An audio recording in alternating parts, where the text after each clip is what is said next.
एक साथे एक स्वर में गायत्री महामंत्रનું स्मरण करिए, हृदयથી प्रार्थना करिए कि हे प्रभु आपनी कृपा અને કરુણાને કારણે આજે અમે તમને સરસ રીતે હૃદયથી યાદ કરીએ, તમારું સ્મરણ કરીએ, તમારામાં મન મસ્ત બને અને સદાય તમારા અંતઃકરણની અંદર અમે રમતા રહીએ અને અમારા અંતઃકરણમાં તમે રમતા રહો એવી અંતઃકરણની મંગલ પ્રાર્થના સાથે હૃદયથી અંતઃકરણથી પ્રભુ સદૈવ આપણને તેમનું સામીપ્ય આપે એ ભાવ સાથે લઈ અને ગાયત્રી મંત્રનું સ્મરણ કરીશું. ઓમ ભૂર્ભુવઃ સ્વાહા તત્સવિતુર્વરેણ્યં ભર્ગો દેવસ્ય ધીમહિ ધિયો યો નઃ પ્રચોદયાત.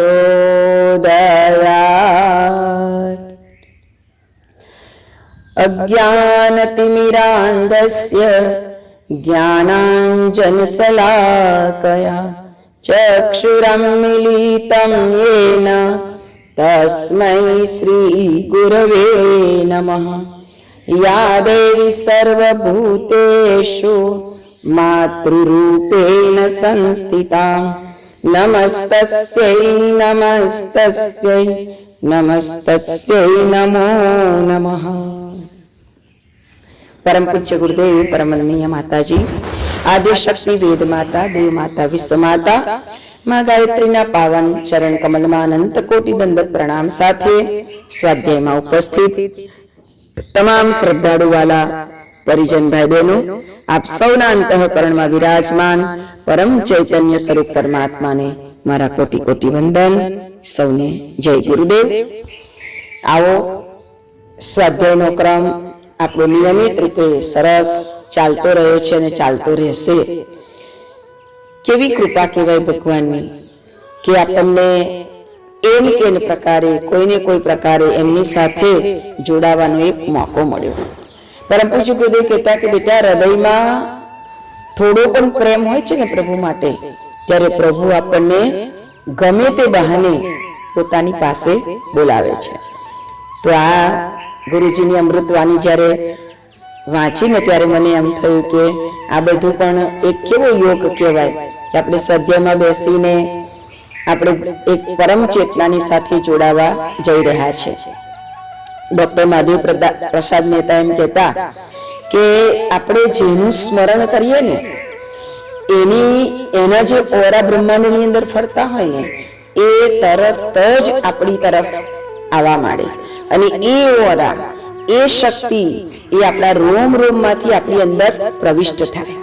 तो આપણે વિચાર કરો કે આપણે ગાયત્રી મંત્રનું અનુષ્ઠાન કર્યું, ગાયત્રી ચાલીસાનું અનુષ્ઠાન કર્યું, મંત્રનો જાપ કરીએ, નિત્ય ઉપાસના ગુરુજીએ જે બતાવી ને તે એટલે બતાવી કે નિત્ય ઉપાસના કરો અને ગાયત્રી મંત્રની ઉપાસના દ્વારા બ્રહ્માંડીય ચેતના આપણા શરીરની અંદર એની જે ઓરા, એની જે શક્તિ, એની જે ચેતના દ્વારા આપણી અંદર પ્રવેશ કરે અને પ્રવેશ કર્યા પછી આપણું હૃદય નિર્મળ બનાવે, अंतर निर्मल बनावे અને અંતર નિર્મળ બની જાય ને ત્યારે ખરેખર અંદરથી શ્રદ્ધાનો જન્મ થાય અને શ્રદ્ધાનો જ્યારે જન્મ થાય છે ને ત્યારે ચમત્કાર સર્જાય છે બાહ્ય સૃષ્ટિમાં. ભીતરની શ્રદ્ધા બાહ્ય સૃષ્ટિમાં ચમત્કારનું નિર્માણ કરે છે. ગુરુદેવ પોતાની અમારી થાપણની અંદર બહુ સરસ વાત સમજાવી છે કે જ્યારે ભીતરમાં શ્રદ્ધાનું જન્મ થાય, શ્રદ્ધાનું જાગરણ થાય ત્યારે બાહ્ય રૂપની અંદર કેવી રીતે ચમત્કાર સર્જાય તો એને બહુ જ સરસ રીતે એનું વર્ણન કરતા કહ્યું છે કે જ્યારે ભક્ત, કોઈ પણ ભક્તને તમે જીવનમાં જુઓ તો એ લોકોના જીવનમાં જે તે ચમત્કારો સર્જાય છે બાહ્ય સ્વરૂપની અંદર, તેનું કારણ શું તો કે ભીતરની શ્રદ્ધાનું જાગરણ. અને એ શ્રદ્ધાનું જાગરણ એવું તો કેવી રીતે થઈ જાય, એવું તો કેવું થયું હશે કે તમે વિચાર કરો કે નરસિંહ મહેતાને ત્યાં 52 વખત ભગવાન પ્રગટ થવું પડ્યું. તો એ કઈ ચેતના તો કે નરસિંહે જે સ્વરૂપનું, જે ભગવાનનું સતત સ્મરણ કર્યું એ સ્મરણ કરતા એ જે ઓરા એની અંદર એવા પ્રગટ થયા કે જ્યારે જ્યારે જેવી જરૂર પડી ને એવું એ બ્રહ્માંડનીય અંદરથી એ ઓરા તત્વએ એવું સ્વરૂપ ધારણ કરવું પડે અને એ સ્વરૂપ ધારણ કરીને એના કામ કરવા પડ્યા. એ તો બિલકુલ નિખાલસ મારો હરિ જાને, મારો ભગવાન જાને, રાધે ગોવિંદ રાધે ગોવિંદ. અને એ કેટલું અદ્ભુત કાર્ય. કહેવાનો મતલબ કે આ બ્રહ્માંડની અંદર જે ચૈતન્ય તત્વ વિદ્યમાન છે એને પોતાની અંદર ધારણ કરવા માટે જ આ સ્મરણ કરવાનું છે. તો આ સ્મરણની અંદર એટલા ડૂબી જવાનું, એટલું એની અંદર તત્પર થઈ જવાનું કે એ ભીતરની અંદર એક શ્રદ્ધાનો જન્મ થાય. અને એ શ્રદ્ધા અને સમર્પણ જ્યારે જાગૃત થાય છે ને ત્યારે કેવા કેવા પ્રસંગો ઘટિત થાય છે. ભક્તોના જીવનમાં બનેલા સત્ય પ્રસંગોને યાદ કરતા સૌરાષ્ટ્રના એક રામા ભગત, કદાચ આ પ્રસંગ પહેલા કીધો પણ હશે પણ અત્યારે મને યાદ આવે છે કે એ એટલા બધા ભગવાનના ભક્ત કે ભગવાનનું સ્મરણ કરવામાં, ભગવાનના ભજન ગાવામાં, કોઈ પણ જગ્યાએ ગામમાં કોઈ સંત સાધુ પધાર્યા હોય, કારણ કે સંત એ સ્વયં ભગવાનનું સ્વરૂપ કહેવાય. એટલે કે પ્રત્યક્ષ રૂપે ભગવાનને આપણે નહીં જોઈ શકીએ, પણ સંતની અંદર ભગવાનનું જ સ્વરૂપ કહેવાય છે. કારણ કે સંતોનું જે આખું વ્યક્તિત્વ છે ને, સંત એક અવસ્થા છે.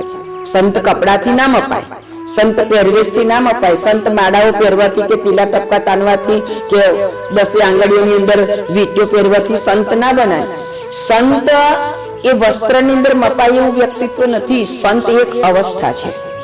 એની આંતરિક ભૂમિકા જેવી બની ગયેલી હોય કે એ આંતરિક ભૂમિકાને કારણે એનું ડાયરેક્ટ કનેક્શન ચાલતું હોય.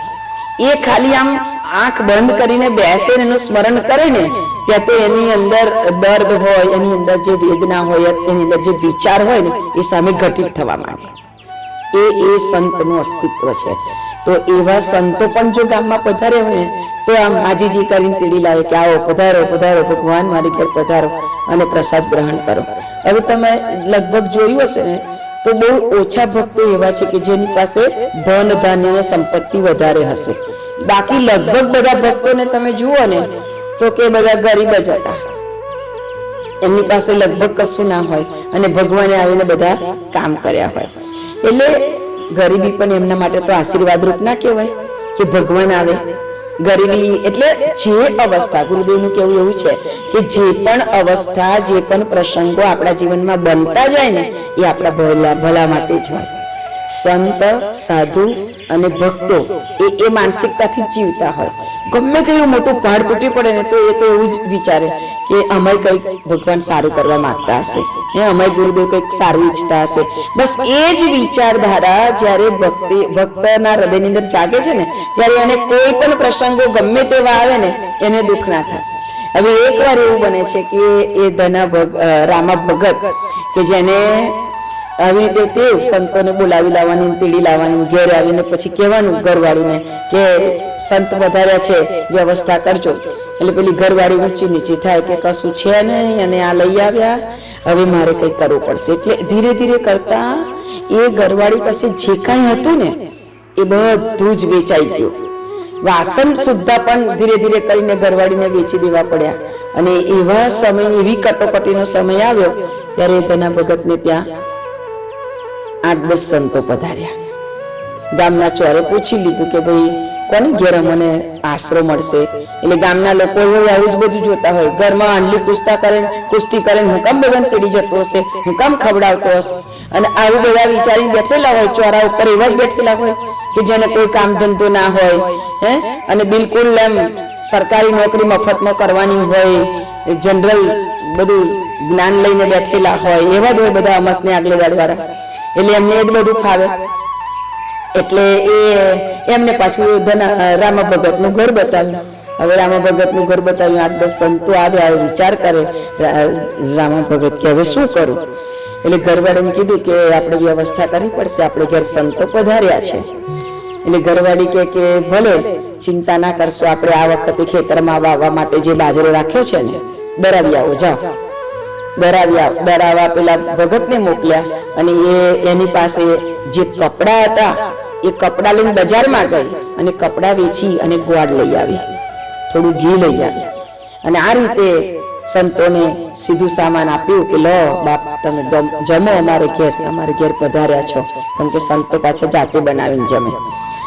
એટલે બધો સીધો સામાન આપી દીધો. સંતો જમ્યા, ખુશ થઈ ગયા. સંતો એટલા બધા અંદરથી આનંદિત થયા અને સંતોએ બેસીને ત્યાં ભજન કર્યું. સંતને આપેલો ક્ષણ અને સંતને આપેલો કણ એ કદી ખાલી જતો નથી. સંતને આપેલી આપણી સમયની ક્ષણ પણ બહુ જ મહત્વની હોય છે, પણ એ મહત્વની ક્ષણ બનાવવી આપણને આવડવું જોઈએ. બાકી સંતોની પાસે ગયા પછી ઘણા લોકો મારે આટલી દેરાણી, મારે આટલી જેઠાણી, મારે આટલા છોકરાના આટલા અમને, એ બધી વાતો ના કરાય.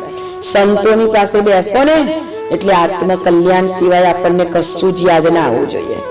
અને એ કદાચ આપણે પૂછી ના શકીએ તો કાંઈ નહીં, આપણને ખબર ના પડતી હોય તો, પણ એમની પાસે બેસીને તમે કરેલું ભજન, 2 મંત્ર પણ મનથી બોલ્યા હોય ને, એ આપણે સાર્થક થઈ જાય. એ હજારો મંત્ર બરાબર બની જાય. એની પાસે બેસીને કશું બોલવાની જ જરૂર નથી. કદાચ મનમાં દ્વિધા હોય, કોઈ સંકટ હોય તો બસ મનથી સ્મરણ કરી લેવાનું, બાપ આવી જિંદગી છે અને આવી સમસ્યા છે, નિરાકરણ કરી દેજો, સમાધાન કરી દેજો. બસ આપણે એને બોલવાની પણ જરૂર ના પડે કે કહેવાની પણ જરૂર ના પડે. ઓટોમેટિક એ લોકોની પાસેના જે ઓરા છે ને એ જ આપણું કામ બધું કરી નાખે. એની જે સામીપ્યતા છે, એટલે તો કીધું છે કે પૂનમ હોય, 11 હોય તો તમે આવા પવિત્ર તીર્થોમાં જાઓ, પવિત્ર ધામમાં જાઓ. તીર્થોમાં જવાની વાત કહીએ ને તો અત્યારે કદાચ આપણને એવું લાગે કે આ માણસ માત્ર પોતાની કમાણી સિવાય તીર્થોને કશું મહત્વ જ નથી આપ્યું. પણ જે સ્થાન છે ને એ સ્થાનમાં તો એની ઓરા હોય જ છે, એટલે આપણે એ સ્થાનને મહત્વ આપવાનું. એ જે તત્વ ત્યાં ભરેલું છે ને એનું બહુ મહત્વ છે. એટલે બીજી બધી વસ્તુઓ તો માણસે નિર્મિત કરેલી છે, એટલે એમાં તો જે સાચા ભક્તો છે એ પોતે એમાં જ મસ્ત હોય છે, એ એમાં જ રચ્યા પચ્યા રહે છે કે ભગવાનની કૃપા આપણને ક્યારે મળે. એટલે એ અને ખાસ કરીને પૂનમ, એ તમે જ્યારે કોઈ ગુરુદ્વારમાં જાઓ ને તો ખરેખર માનસિકતા આપણી એટલી બધી સ્થિર બને ને, અને માનસિકતા સ્થિર કરવી એ બહુ જરૂરી છે. મારું મન શાંત હોય, મારું મન સ્થિર હોય, મારા અંતઃકરણમાં આનંદ હોય, મારું હૃદય સદાને માટે પ્રફુલ્લિત અને પ્રસન્ન હોય, આ બહુ જ મોટામાં મોટું અનુદાન છે ભગવાન તરફથી મળનારું. અને સદગુરુના સાનિધ્યમાં, સદગુરુના કોઈ સ્થાનમાં જઈએ ને ત્યારે તો આ વસ્તુ ઓટોમેટિક આપણી અંદર પ્રવેશ કરી જાય, એટલે બહુ જરૂરી છે. આ રામા ભગતે સંતોને જમાડ્યા, બહુ જ આનંદ લીધો કે હાસ મારી ઘર ભગવાન જમ્યા. સંતો સૂઈ ગયા અને સવાર થઈ, પ્રભાતિયા ગાયા, ભગવાનનું સ્મરણ કર્યું, આશીર્વાદ ખૂબ આપ્યા અને વિદાય થયા. ગામના લોકો હવે કે હું વાવવાનો છે, બાજરો રાખે તો વાવવા માટે તે પણ ધરાવી દીધો, હવે શું કરવાનું છે? એટલે રામા ભગતે વિચાર કર્યો કે કઈ વાંધો નહીં, બધા મને ભલે મેનું મારે, એનું ખેતર નાનું સરખું જ હતું, નદી કિનારે હતું. એટલે એને વિચાર કર્યો આજે રાત્રે આપણે 2 જઈશું, નદીમાંથી રેતી લઈ અને વાવી દઈશું, રેતી વાવી દઈશું. એમ કે રાતે જઈને 2-3 કોથળા રેતી ભરી લાયા. બધા જોવે ને એવી રીતે રાતે દિવસે વાવી આવ્યા. એમને ખબર છે કે અમે રેતી વાવી છે, અને લોકો જાણે કે હવે આ શું વાવવાના હતા, શું વાવવાના હતા, ખબર નહીં, ખાલી ઢોંગ કરે છે. પણ તમે વિચાર કરો કે જ્યારે હૃદયમાં શ્રદ્ધા પ્રગટ થાય છે ને ત્યારે એ ચમત્કાર બહાર સર્જાય છે. એટલો સરસ વરસાદ પડ્યો, લોકોના બિયારણ ફેલ થઈ ગયા, અને રામા ભગતનું ખેતર તો આહા, ચાસ એટલા સરસ, એકદમ સીધી નાકની દાંડીએ બધા ચાસ જોરદાર, અને એટલું સરસ ધીરે ધીરે અંદર અંકુરિત થવા મળ્યા દાણા.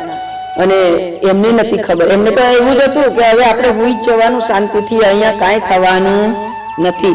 પણ ગામના લોકોએ વિચાર કર્યો કે હાલો આને શું વાવી દીધું, જોયું તો કે બાજરો વાવેલો છે. અને પછી બધા કહેવા મળ્યા કે અલ્યા તારું ખેતર બધા કરતા સરસ, આટલું બધું સરસ શું છુપાવીને રાખતો તો તે વાવી આવ્યો. એટલે પેલાને એમ કે બધા મારી મસ્કરી કરે છે, એટલે એને કીધું ભાઈ મસ્કરી ના કરશો, મારો ભગવાન મને જેવી રીતે રાખશે ને એવી રીતે હું રહેવા તૈયાર છું, તમે શું કેમ ચિંતા કરો?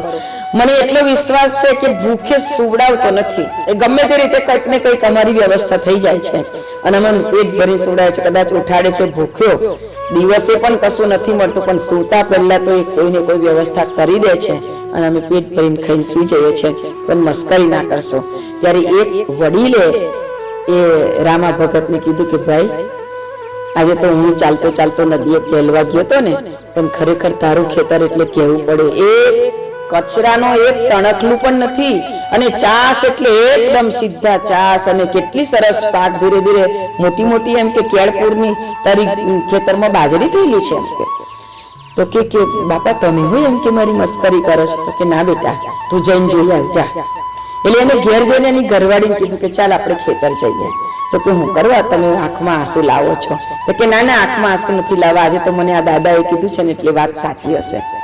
એટલે બંને જણ ખેતર જાય છે, અને ખરેખર પાકને જોઈ અને એટલા બધા હૃદયથી આનંદિત થઈ ગયા અને આંખમાંથી આંસુ વહેવા લાગ્યા કે હે કરુણા નિદાન, તે એવો કેવો ચમત્કાર કર્યો કે અમારા ખેતરની અંદર આટલી સરસ એમ કે બાજરી ઉગાડી દીધી. એ તો ભગવાનનું નામ લેવામાં એટલો બધો તલ્લીન થઈ ગયો. એની ઘરવાળીને કીધું કે હા બળ, હવે આ બાજરી ઉપર આપણો અધિકાર નથી. જે સંતો આપણી ઘેર પ્રસાદ લઈને ગયા ને એ સંતોનો આ પ્રતાપ છે, કારણ કે આપણે તો ખેતરમાંથી નદીમાંથી રાતે બાજરી રેતી લઈ આવ્યા અને રેતી વાઈ. ત્યારે એને કીધું કે આ બધો પ્રતાપ સંતોનો છે, આ રેતીમાંથી કોઈ દિવસ બાજરી ના ઉગે, પણ આ થયું શું કારણ હશે? એટલે આ સંતો આ બાજરી જેટલી થાય ને એટલી આપણે અભ્યાગતોને જમાડીશું, સંતોને જમાડીશું. આમાંથી આપણો કોઈ હક નથી, આપણું છે જ નહીં. ઘરવાળી કે ભલે ને આપણી વ્યવસ્થા એ કરતો જ રહ્યો છે, એટલે આપણે કોઈ ચિંતા નથી, તમે ચિંતા ના કરશો, હું જમાડવા બેઠી છું એમ કે. ખુશ થઈ ગયા. અને ખરેખર એટલી સરસ બાજરી થઈ, ડુંડા તો આટલા મોટા મોટા થયા. એટલે પેલા ચોરે બેસવા વાળા કે હારું આપણે તો આની બહુ ઠેકડી ઉડાડી, પણ કેવું પડે એમ કે ગામમાં કોઈને આટલી સરસ બાજરી ના થઈ, બબે વખત વાવવું પડ્યું, બિયારણ ફેલ થયું, અને આનું આટલું બધું સરસ કે બધા ગામના લોકો માની ગયા કે ગમે તે હોય પણ સંતને આપેલો કણ એ કોઈ દિવસ ખાલી જતો નથી. પણ પેલા લોકોને ચેન ના પડ્યું ને તે ડુંડા સરસ પાકી ગયા ને તે રાત્રે જઈને 2-4 ગાડા બધા ડુંડા વીણી કાપી લાયા અને ગાડા લાવી અને પોતાના ઘર આંગણે મૂકી દીધા. હવારમાં એ બધા સુઈ ગયા કે હવે સુઈ જાઓ, ઓઢાડી દીધેલું એટલે કોઈ ખબર ના પડે. પણ આ તો ગામમાં તો તમે નવું કોઈ પણ વસ્તુ આંગણામાં ઊભું હોય ને તો આવતા જતા બધા એને જોવે, વિચાર કરે, પછી બધાને મગજ ચકડોળે ચડે કે કોઈ આવ્યું હશે, આટલા ગાડા અને આંગણામાં કેમ ઊભા છે? એટલે બધા જતા જાય અને જરાક ઊંચું કરીને પાછું જોઈ લે કે શું છે અંદર. ઓહો, આટલી સરસ બાજરી, આટલા મોટા મોટા ડુંડા. બધા આમ કાન ભૂસ્યો ચાલુ થઈ ગઈ આખા ગામની અંદર કે આના ઘેર આગળ તો આટલા બધા. અને પેલો તો બપોર 12 વાગે ઉઠ્યો, જે બધા 4-5 જણા હતા, બધી લાઈનો જ ઘર હતી એમનું. ઉઠ્યા કે ચાલો કે આપણે હવે રાતે પછી આપણે ખડામાં નાખી આવીશું, આપણે ખરું તૈયાર કરી આવ્યા. એટલે ખરું તૈયાર કરવા ગયા, ખરું તૈયાર કરીને આવ્યા, રાત પડી અને ગાડા જોડ્યા અને ખડામાં લઈ જઈને જ્યારે ઠાલવે ને ત્યાં તો કુવચ, બોલ્યા કે આ કુવચ નીકળી. આપણે તો કે ડુંડા કાપી લાવ્યા હતા ને, તે બધાને એટલી બધી ખંજવાળ ઉપડી કે વાત ના પૂછો. બધા ઘરે જઈને કેટલું નાય કેટલું કરે, પણ કુવચ છે તો કેટલી બધી ખતરનાક, સારું જ ના થાય. અને ડુંડા તો થલવી દીધા ને તો ઘેર આવ્યા. પછી પેલા બધે તને કઈ સારું થયું? તો કે ના ભાઈ મને સારું નથી થતું. પેલો કે તને મને આવું જ છે? તો કે ભાઈ આવો અપરાધ ના કરાય, આ તો ગમે તેવો તો ભગત માણસ કહેવાય. હવે આ ખંજવાળ માટે એવી જ નથી. કોઈ ગરડા માણસને પૂછ્યું ભાઈ શું કરીએ? તો કે જાઓ, આવું લવાય કોઈ દિવસ? આ ભગત માણસ સંતોના મોઢાનું વસ્તુ તમારથી ખવાય ખરી કે? તો જાઓ કે એમની જોડે જઈને માફી માંગો. તો એ તો 4-5 જણા દોડ્યા ભગતને ઘેર, રામા ભગતના પગમાં પડી ગયા કે માફ કરો ભાઈ, માફ કરો. તો કે કેમ ભાઈ, શું થયું? તો કે અમારાથી આવો અપરાધ થઈ ગયો, અમે તો ડુંડા કાપી લાવ્યા પણ એમાંથી તો કવચ નીકળી, ડુંડા કઈ ગયા ખબર નહીં. તો કે ના ના ના ના, હે ભગવાન કલ્યાણ કરો, અમનું સારું કરો, સારું કરો. પેલો તો ભગવાનને યાદ કરવા માંડ્યો કે ના ના તમે અમારા શરીર પર હાથ જ ફેરવો એમ કે આ એમને મને બચે એવું બટવું મટે એવું જ નથી. પેલા રામા ભગતનો હાથ પકડી અને બધાએ શરીર પર ફેરવાવડાવ્યો અને પેલા લોકોને ખરેખર એમ સાંત્વના થઈ ગઈ. તો કે તમે કાપી લાવ્યા હતા ડુંડા? તો કે હા ડુંડા જ કાપી લાવ્યા હતા. કે ખબર નહીં રાતોરાત આવો ચમત્કાર કેવી રીતે થઈ ગયો? તમે જોઈ આવો અમારા ખડામાં, અમે ખરું સાફ કર્યું, ડુંડા એમ કે નાખ્યા, અને પછી તો જે કવચની ખંજવાળ ઉપડી અમને તો એમ કે આ બાજરીની ખંજવાળ હશે એમ કરીને અમે તો ડુંડા ઠાલવતા ગયા ને પોરાઈ કરતા ગયા. પણ પછી તો ઓહો, ખંજવાળ એટલી કે આ તો કવચ, અમને તો એમ કે ડુંડા ઠાલવીએ છે, રાતમાં પેલા અમે તો એવી જ મસ્તીની અંદર, અને આ તો આવું થયું. તો કે ના હોય, એમ કે એવું થોડું થાય, મારો ભગવાન એવો તો નથી ગાડો. તો કે ચાલો તો મને બતાવો. ખડામાં લઈ ગયો તો ડુંડા, ખડામાં લઈ ગયો તો કે ડુંડા. ત્યારે પેલા રામા ભગતે ઉપર જોઈને કીધું, હે ભગવાન તું કેટલો દયાળુ છે, મને ડુંડા કાપવા માટેનો પણ તને એટલું એવું થયું કે મારો ભગતને ડુંડા ના કાપવા પડે. અને આ બધાને આવી બુદ્ધિ સુજાડી, ખરું સરસ સાફ કરી દીધું, ખડાની અંદર ડુંડા પાથરાવી દીધા.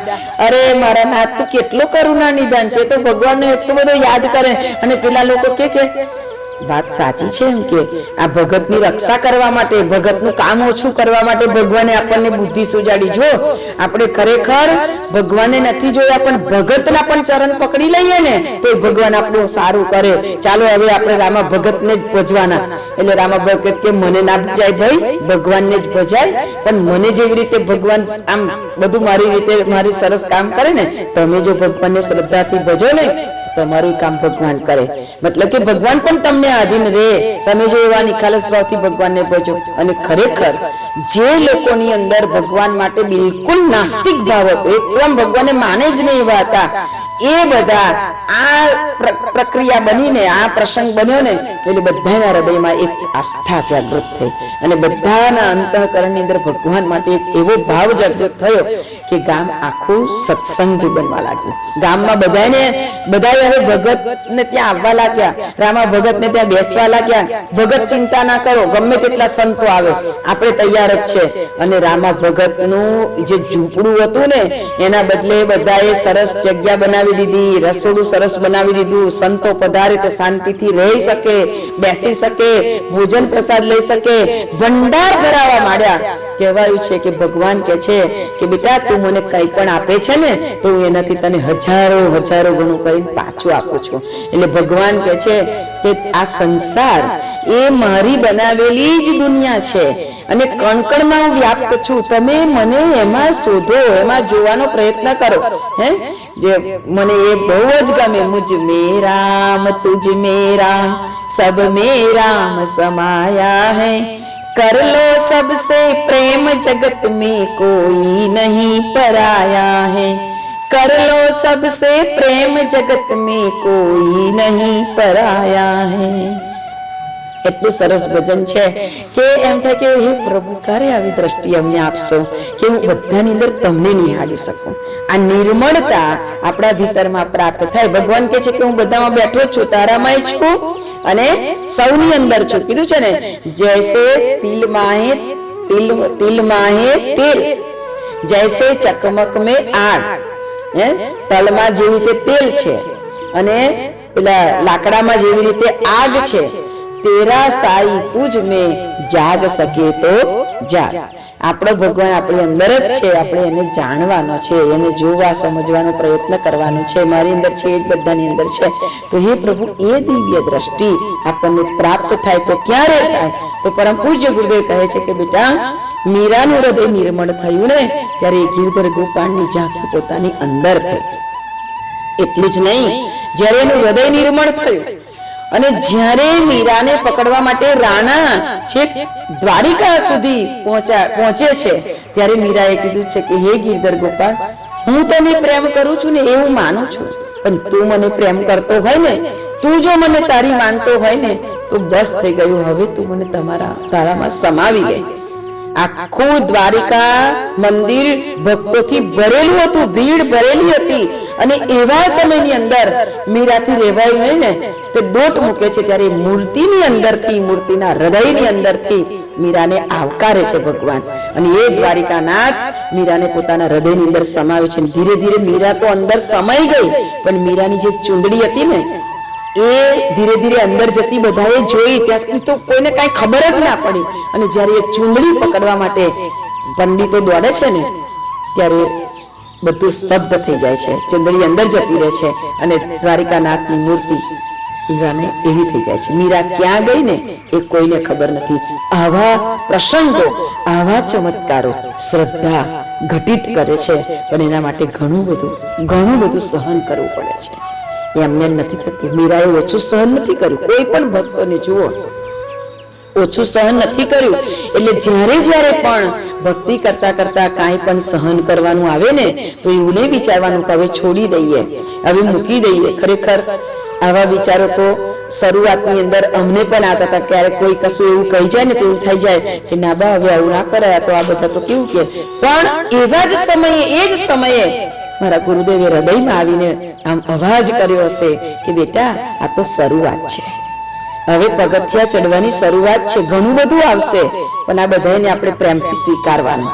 અને ખરેખર એ શક્તિ, એ જે ધીરજ, એ જે સહન શક્તિ એ ગુરુદેવે એટલી આપીને એટલે અત્યારે હવે એમ થઈ જાય કે ખરેખર જે પણ પરિસ્થિતિઓ બને છે ને પ્રભુ તું મોકલે છે અને અમને ઘડવા માટે મોકલે છે, અમને તૈયાર કરવા માટે મોકલે છે. એટલે આપણે બરાબર સાવધાન થઈ જઈએ, એટલે સ્થિર થઈ જઈએ.